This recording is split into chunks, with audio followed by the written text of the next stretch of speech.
Tajuk pelajaran kita hari ini ialah daripada idea ke karangan. Untuk mencari idea, murid-murid perlulah membaca dan memahami soalan terlebih dahulu. Contoh soalan yang cikgu sediakan hari ini ialah seperti berikut. Sekolah kamu telah mengadakan sukan tahunan. Tulis suatu karangan tentang sukan tahunan tersebut. Berdasarkan soalan tersebut, murid-murid perlu melihat dalam dua keadaan, iaitu soalan sebenarnya mempunyai dua bahagian. Bahagian yang pertama ialah clue dan bahagian yang kedua barulah kehendak soalan. Berdasarkan soalan yang cikgu kemukakan tadi, sekolah kamu telah mengadakan sukan tahunan. Itu ialah clue. Kehendak soalan biasanya bermula dengan perkataan tuliskan, laporkan, catatkan, tulis suatu laporan. Untuk contoh hari ini, soalan berbunyi tulis suatu karangan tentang sukan tahunan tersebut. Jadi, kita telusuri slide yang berikutnya untuk melihat bagaimanakah cara mencari idea. Proses mencari idea bermula dengan kita mengumpulkan maklumat yang sedia ada dalam minda kita. Murid-murid bolehlah mengumpulkan idea tersebut kepada sebelum, semasa dan selepas bagi konteks sukan tahunan tadi. Seterusnya, murid-murid perlulah menggunakan kata tanya untuk membantu mencari idea. Kata tanya yang boleh digunakan misalnya ialah apa, siapa, bila, di mana, bagaimana, mengapa. Seterusnya, perenggan pendahuluan. Perenggan pendahuluan, kita asingkan idea kita kepada sebelum sukan tahunan.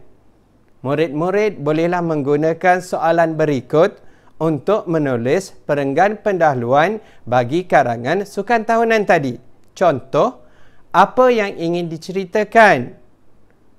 Murid-murid bolehlah menulis sukan tahunan kali ke-51. Itu contoh sahaja.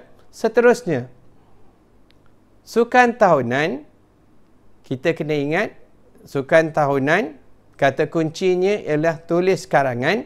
Jadi, dari segi formatnya ialah format umum ataupun berbentuk cerita.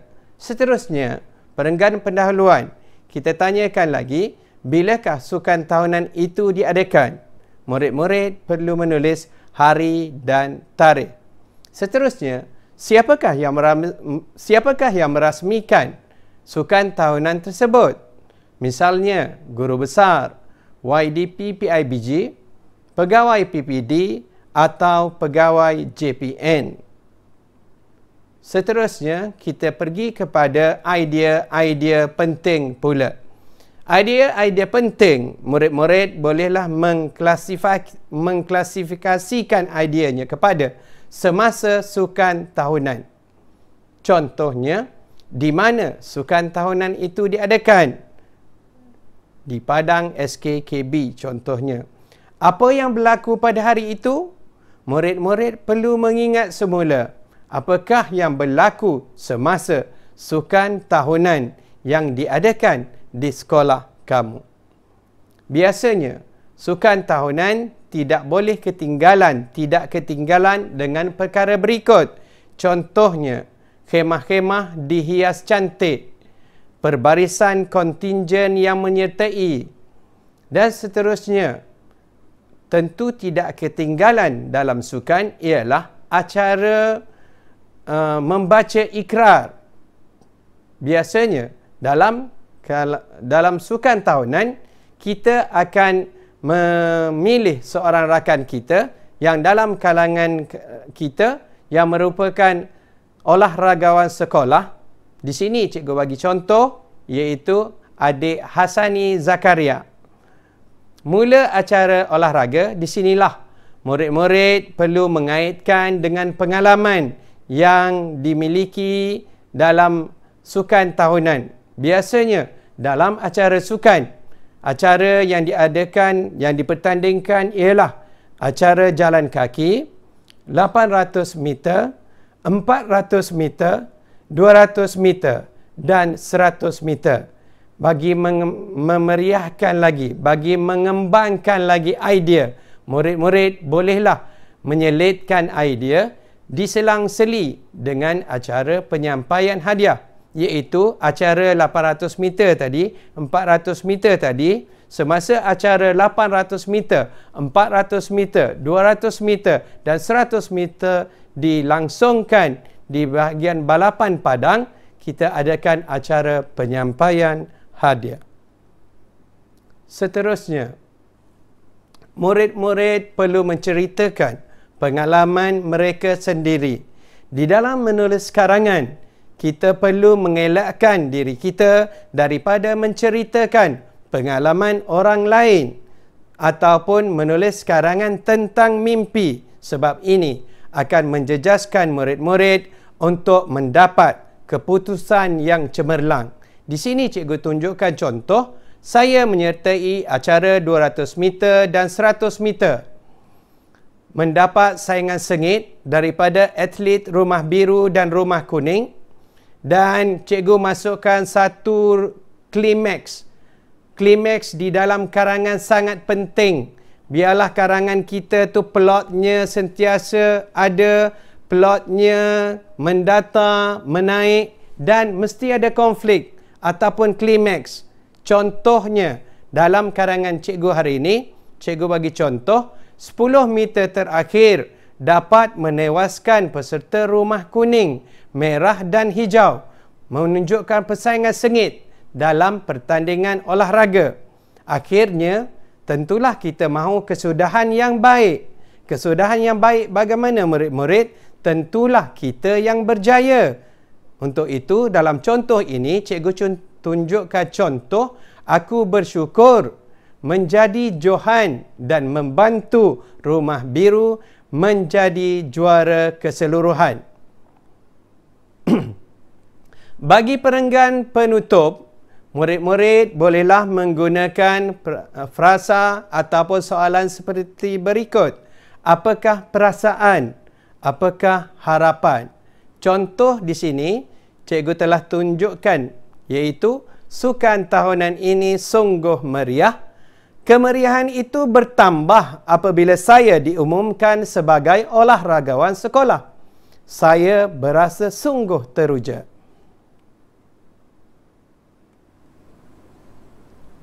Sekarang tibalah masanya untuk kita menulis idea-idea penting di dalam karangan. Seterusnya, marilah kita bersama-sama melihat cara bagaimana isi-isi penting ditulis dalam karangan seperti yang dibincangkan tadi. Idea-idea penting kita kemukakan di sini ialah semasa sukan tahunan. Beberapa persoalan yang perlu difikirkan oleh murid-murid ialah di manakah sukan tahunan itu diadakan. Contohnya di sini, cikgu beri contoh Padang SKKB. Seterusnya, apa yang berlaku pada hari itu? Murid-murid perlulah mengingat semula aktiviti sukan tahunan yang pernah diadakan di sekolah masing-masing. Contohnya, di sini cikgu tuliskan khemah dihias cantik, perbarisan kontingen yang menyertai sukan tahunan, ikrar yang biasanya dibacakan oleh olahragawan sekolah, dan di sini cikgu berikan contoh adik Muhammad Hasani Zakaria. Selepas itu, kita pergi kepada acara olahraga.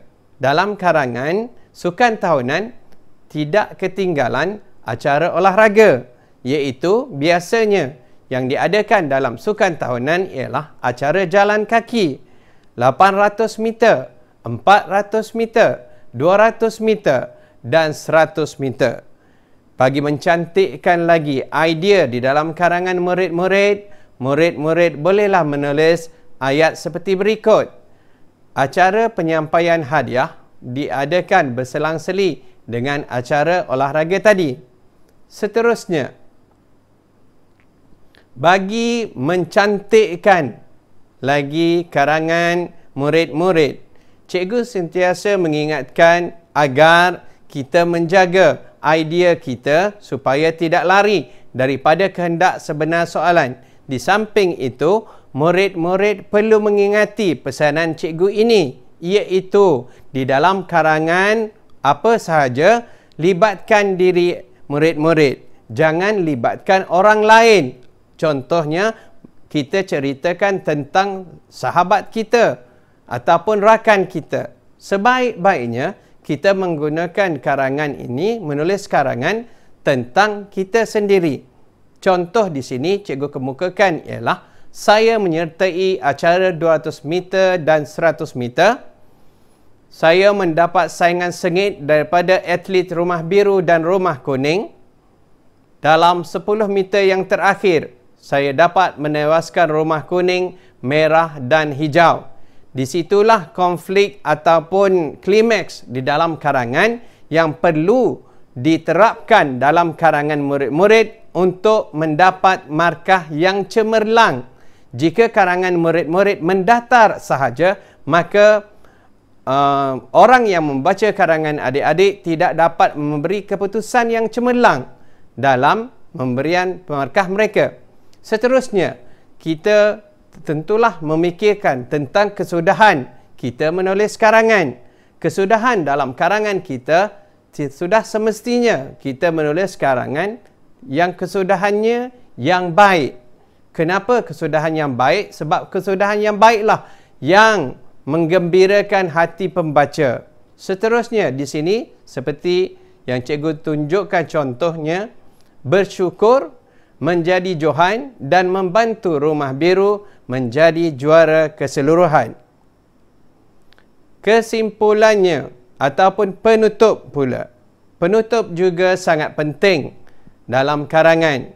Dalam penutup, murid-murid bolehlah menulis perasaan. Contohnya di sini, cikgu terapkan soalan, apakah perasaan? Apakah harapan? Cikgu juga tunjukkan contoh ayat. Sukan tahunan tahun ini sungguh meriah. Murid-murid dalam kalangan murid-murid UPSR tidak perlulah menulis ayat yang panjang-panjang yang menyusahkan murid-murid juga untuk membina ayat tersebut. Di sini cikgu tunjukkan contoh ayat yang ringkas. Contohnya, sukan tahunan tahun ini sungguh meriah. Kemeriahan itu bertambah apabila saya diumumkan sebagai olahragawan sekolah. Saya berasa sungguh teruja. Begitulah contoh penutup karangan yang mantap. Baiklah murid-murid, daripada menulis idea, kini tibalah masanya untuk kita menulis karangan. Inilah bahagian yang terpenting bagi murid-murid kerana bahagian inilah yang akan disemak oleh guru anda. Daripada menulis idea, kini tibalah kita ke satu bahagian yang paling penting dalam menulis karangan, iaitu menulis karangan. Sebelum menulis karangan, murid-murid boleh menggunakan panduan yang akan cikgu berikan ini sebagai panduan untuk menulis karangan yang cemerlang. Pertama sekali, murid-murid perlulah mengingat satu perkataan, iaitu PASAK. Apa makna PASAK? PASAK ialah akronim yang cikgu cipta untuk memudahkan murid-murid menulis karangan. Apa makna A? Apa makna P? P ialah pendahuluan. A ialah antaranya. S ialah selain itu. S ialah seterusnya. Dan setiap karangan, sebelum ada penutup, mestilah ada penanda wacana seperti ini. Contohnya, akhirnya dan kesimpulannya ataupun konklusinya. Seterusnya, cikgu akan tunjukkan bagaimana cara menulis karangan, iaitu bermula dengan pendahuluan. Nasihat cikgu ialah karangan pendahuluan, murid-murid tulislah rapat sedikit dengan baris tepi. Contoh di sini, pendahuluan yang cikgu buat ialah Sekolah saya telah mengadakan sukan tahunan kali ke-51. Sukan tahunan kali ini diadakan selama 2 hari berturut-turut, iaitu pada hari Rabu dan Khamis di padang sekolah. Ayat yang ketiga, Yang Berusaha Encik Hussein bin Haji Rahman, Guru Besar Sekolah Kebangsaan Kedai Bulu 1, telah menyampaikan ucapan dan merasmikan Sukan Tahunan Sekolah Kebangsaan Kedai Bulu 1 kali ke-51. Seterusnya, perenggan yang kedua mestilah ditulis dengan ke dalam sedikit. Perhatikan contoh yang cikgu buat. Pada pukul 8 pagi, ditulis ke dalam sedikit. Pada pukul 8 pagi, acara perbarisan yang disertai oleh pasukan merah, biru, kuning dan hijau melangkah gagah ke padang. Cikgu gunakan perkataan melangkah gagah sebab inilah ungkapan yang menarik sekarang. Ya, jadi kita gunakan, kebolehan kita menggunakan frasa yang menarik akan menyebabkan karangan kita menjadi lebih menarik. Seterusnya, cikgu bagi ayat yang lebih ringkas. Mereka kelihatan begitu ceria. Khemah masing-masing juga dihias begitu cantik. Selepas perbarisan olahragawan sekolah 2019, iaitu Hasani bin Zakaria, membacakan ikrar. Demikian tadi perenggan yang kedua. Seterusnya, perenggan yang ketiga, sukan tahunan dimulakan dengan acara jalan kaki 800 meter, 400 meter dan 200 meter. Untuk menyambung idea yang berikutnya, cikgu menggunakan perkataan begini. Pada masa yang sama, acara sukaneka seperti membawa bola pingpong dalam suduh, berebut kerusi, lari dalam guni dan lain-lain turut diadakan. Bagi mencantikkan lagi karangan kita, cikgu boleh juga masukkan ayat berikut ini. Contohnya, cikgu masukkan acara penyampaian hadiah diadakan sebaik selepas acara itu ditamatkan. Sebelum murid menulis karangan, murid perlulah memerhatikan panjang karangan murid-murid tadi. Contohnya, karangan yang baik ialah perenggan pertama, kedua dan seterusnya mempunyai bilangan perkataan ataupun ayat yang lebih kurang sama. Kita tengok perenggan yang seterusnya. Saya berasa agak gementar tahun ini kerana turut terpilih mewakili Rumah Biru dalam acara 200 meter dan 100 meter. Seperti yang telah cikgu jelaskan sebelum ini, dalam karangan cerita, kita hendaklah menceritakan cerita tentang cerita kita sendiri. Jadi, jangan ceritakan pengalaman orang lain.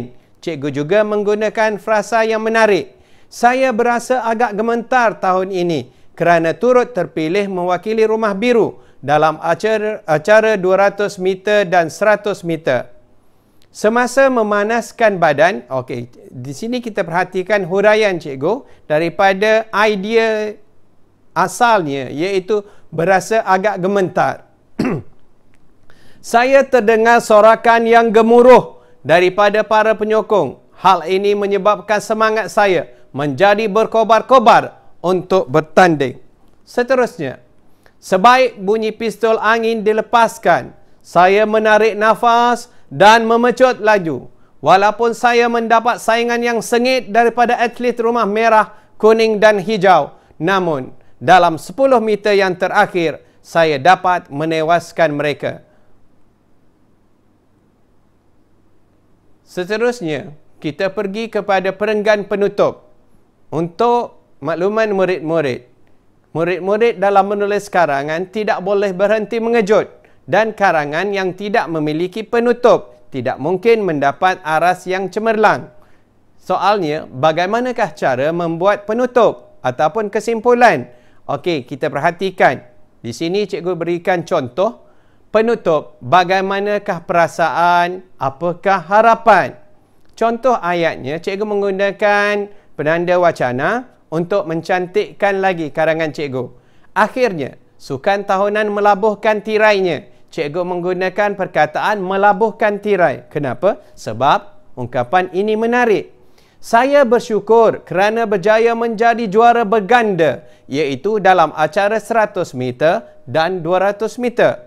Sukan tahunan kali ke-51 sungguh meriah.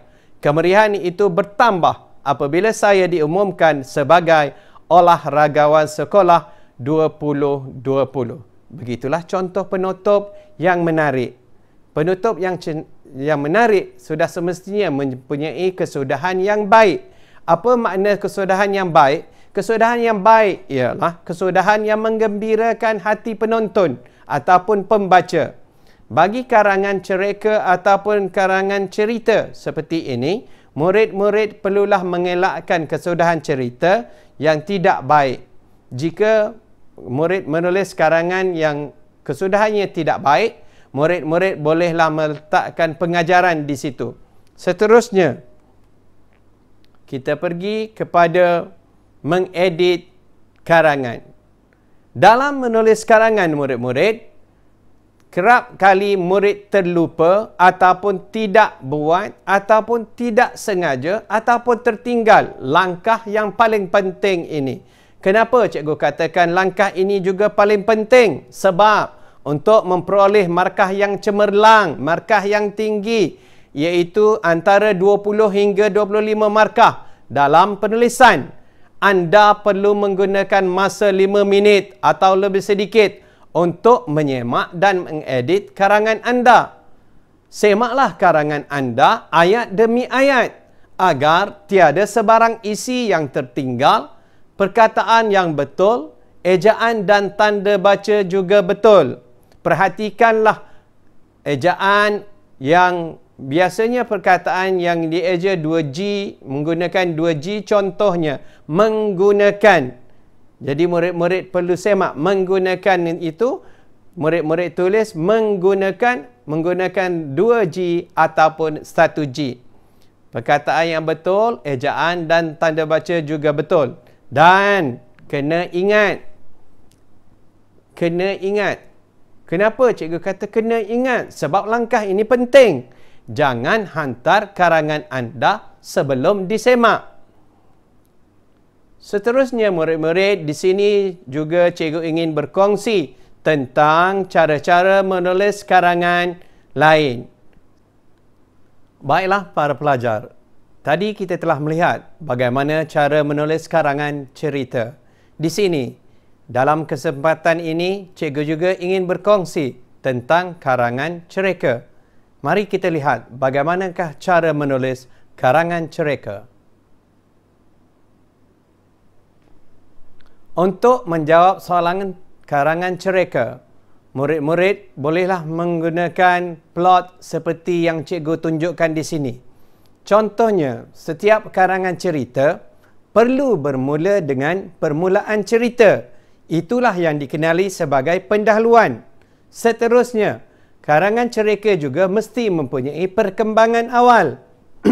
Seterusnya, karangan cerita juga mesti mempunyai perkembangan seterusnya.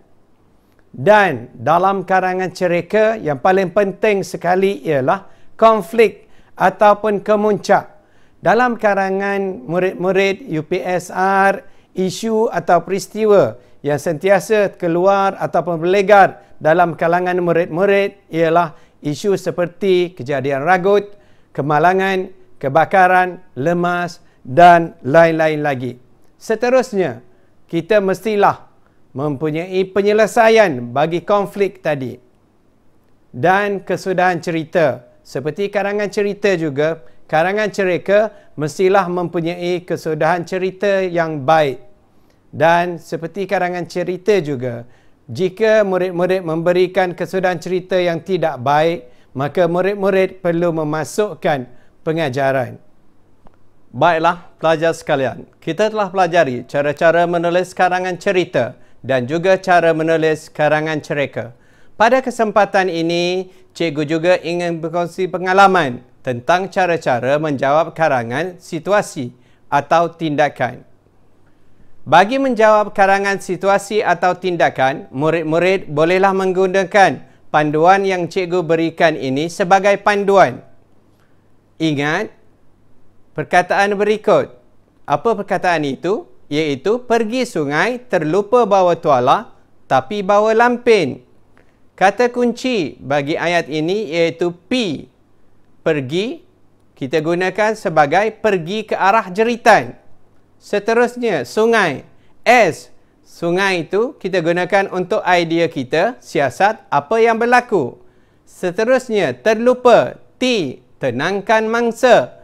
B. Bawa mangsa ke tempat selamat. Seterusnya, tuala, telefon. Dalam karangan tindakan, apabila melihat situasi kebakaran contohnya, murid-murid bolehlah menggunakan idea ini untuk menelefon anggota bomba.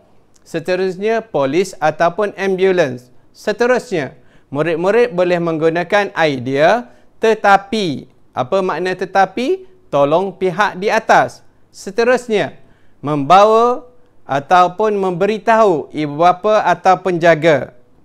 Seterusnya, lampin. Di sinilah kita melihat dalam satu karangan yang perlu diterapkan dalam karangan murid-murid ialah nilai murni. Apa itu nilai murni? Iaitu perkataan ataupun perbuatan yang baik kita gunakan untuk kita gunakan bagi manfaat orang lain. Contohnya di sini ialah cikgu menggunakan nilai murni prihatin atau mengambil berat. Di sini cikgu tuliskan sebagai lampin, sebagai melawat di klinik ataupun hospital. Seterusnya murid-murid, setiap karangan yang kita buat mestilah mempunyai pendahuluan, isi-isi penting dan penutup. Kesimpulan daripada pengajaran yang cikgu jalankan hari ini ialah murid-murid perlulah menulis karangan yang cemerlang. Bagaimana caranya? Untuk menulis karangan yang cemerlang, murid perlu bijak mencari idea yang berkaitan dan mempunyai pengolahan idea yang sangat mantap di samping tiada kesalahan ejaan dan tanda baca yang ketara. Sebab itulah dalam pengajaran tadi cikgu peruntukkan masa lebih kurang 5 minit untuk murid-murid menyemak dan mengedit karangan masing-masing. Seterusnya, panduan untuk mencapai kecemerlangan di dalam menulis karangan ialah kita perlu banyakkan menyalin karangan dan latihan menulis karangan. Alah bisa, tegal biasa. Sekian sahaja pengajaran saya pada hari ini. Saya sudahi dengan kalimah yang mulia. Wabillahi taufiq wal hidayah. Assalamualaikum warahmatullahi wabarakatuh. Stay at home.